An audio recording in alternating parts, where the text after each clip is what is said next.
తిరుపతిలో బాంబు బెదిరింపుల కలకలం ఇంకా ఆగలేదు. తెల్లవారుజామున 2:30 గంటల సమయంలోనూ ఇస్కాన్లో తనిఖీలు చేశారు పోలీసులు.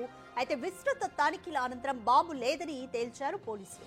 నిన్న తమిళనాడులో బాంబు కాల్స్ తో కలకలం రేగగా ముందస్తు చర్యల్లో భాగంగా తిరుపతిలోనూ తనిఖీలు నిర్వహించారు పోలీసులు.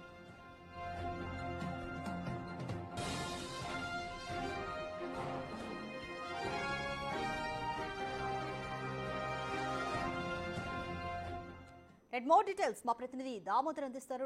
దామోదర్, తిరుపతిలో బాంబు బెదిరింపుల కలకలం ఇంకా ఆగలేదు. సో ఇంకా స్క్వాడ్ అనేది కొనసాగుతుందా? కంప్లీట్ డీటెయిల్స్ ఏ విధంగా ఉన్నాయి?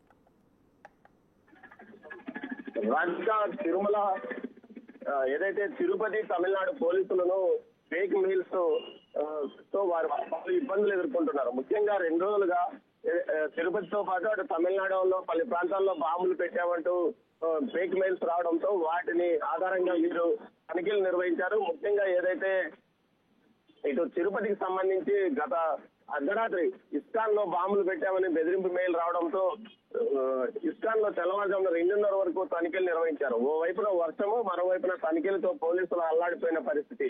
నిన్న ఏదైతే తిరుపతి రైల్వే స్టేషన్ తో పాటు బస్టాండ్, విష్ణు నివాసము, శ్రీనివాసంతో పాటు చంద్రగిరి మండలం నారావారిపల్లిలో ఉన్న చంద్రబాబు నాయుడు స్వగృహం వద్ద కూడా తనిఖీలు నిర్వహించాల్సి వచ్చింది. తిరువల్లూరు కేంద్రంగా వచ్చిన ఒక మెయిల్ లో ఏదైతే మాజీ ఎల్టీటీ, అదేవిధంగా ఐఎస్ఐ వారి నుంచి మెయిల్స్ పంపుతున్నాము, ఇందులో ఆర్డీఎక్స్ సంబంధించిన మందు బాంబులు పలానా చోట్ల పెట్టామంటూ కూడా వారు మెయిల్స్ పెట్టారు. ఈ తర్వాత నెక్స్ట్ మేము వైఎస్ జగన్ కు సంబంధించిన నివాస గృహం వద్ద కూడా పెడతామంటూ మెయిల్స్ లో పెట్టడం విశేషం.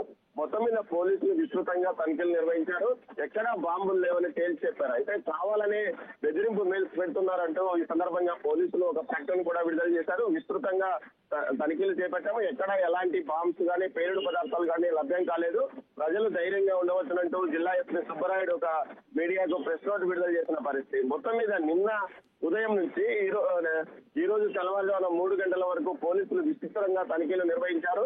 ప్రతి గంటకు ఒకసారి మెయిల్స్ రావడంతో వారు తలలు పట్టుకుంటున్న పరిస్థితి. ఎక్కడి నుంచి వస్తున్నాయి అన్న మెయిల్స్ అన్న విషయాన్ని ఎన్ఐఏ కూడా ఈ విషయాన్ని నివేదించారు. ఎన్ఐఏ త్వరలో ఈ విషయాన్ని పూర్తి స్థాయిలో తాము బయట పెడతాము. ఎవరు ఫేక్ మెయిల్సా, కావాలని మెయిల్స్ పెడుతున్నారా లేదా బెదిరించడానికి పెడుతున్నారా అన్న విషయాన్ని కూడా పరిశోధిస్తామని కూడా పోలీసులకు ఎన్ఐఏ అధికారులు చెప్పిన సమాచారం. మొత్తం మీద అయితే నిన్న అర్ధరాత్రి నుంచి తెల్లవారుజామున 3 గంటల వరకు పోలీసులు తనిఖీలు నిర్వహించాల్సి వచ్చింది. రాధిక, దామోదర్, ఈ తనిఖీలు ఇంకా ఎక్కడెక్కడ ఏ ప్లేసెస్ లో కొనసాగే అవకాశం ఉంది?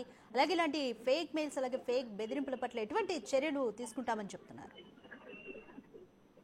రాధిక, ఏదైతే తిరుపతికి సంబంధించి నిన్న బాలాజీ బస్ స్టాండ్ తో పాటు అదేవిధంగా అలిపిరి సమీపంలోనూ విష్ణు నివాసం, శ్రీనివాసం వసతి గృహాలతో పాటు మరోవైపు ఏదైతే ఇటు నారావారిపల్లిలోను, దీంతో పాటు అన్ని వసతి గృహాల్లోనూ కపిల తీర్థము, అదేవిధంగా తిరుచానూరు ఆలయాల్లో కూడా పూర్తి స్థాయిలో తనిఖీలు నిర్వహించారు.